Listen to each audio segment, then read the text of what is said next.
ए भी बार थोड़े पास घिन के ऐसे गेम मतलब गल इकन मतलब पहला मतलब है गेम दी चु कौन जीत दे जेरा जीत गया ना ओकू मिलती ट्राफी मतलब गल है त्रियां दी तुसा कमेंट दी फैसला यो करना है त्रियां दी जी कौन जीत दे 1 2 3 गो प्रकाश खान वाह वाह वाह वाह वाह वाह वाह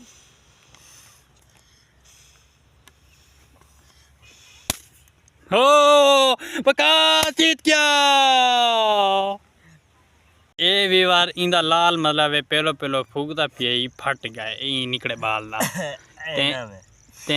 ए मतलब ए इनाम लॉटरी मतलब गाल है गेन ओए भिरा मेरा मा गुना देमी ए नी विवर तराय भिरा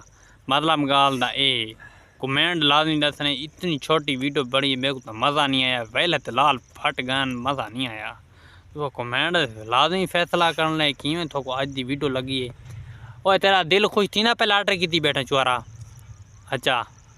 ठीक है भैया बकात खिला बैठे अरे बैठे खाली डब्बे को चाह के बैठे थी अभी बार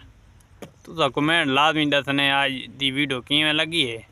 भला मिलसूँ नवे वीडियो ना है वीडियो होवन तो कमेंट लाजमी दसने ऐसा घिन क्या खास वीडियो सभाइयां वाली जेरी वीडियो सी ना बकास अच्छा ओ वडी मजेदार वीडियो सी अच्छा हाँ ओ चंगी वीडियो घिन गया सूँ इंशाल्लाह तो अच्छी मिल लगी होती कमेंट लाजमी दसने मिलसूँ नवी वीडियो अल्लाह हाफिज़।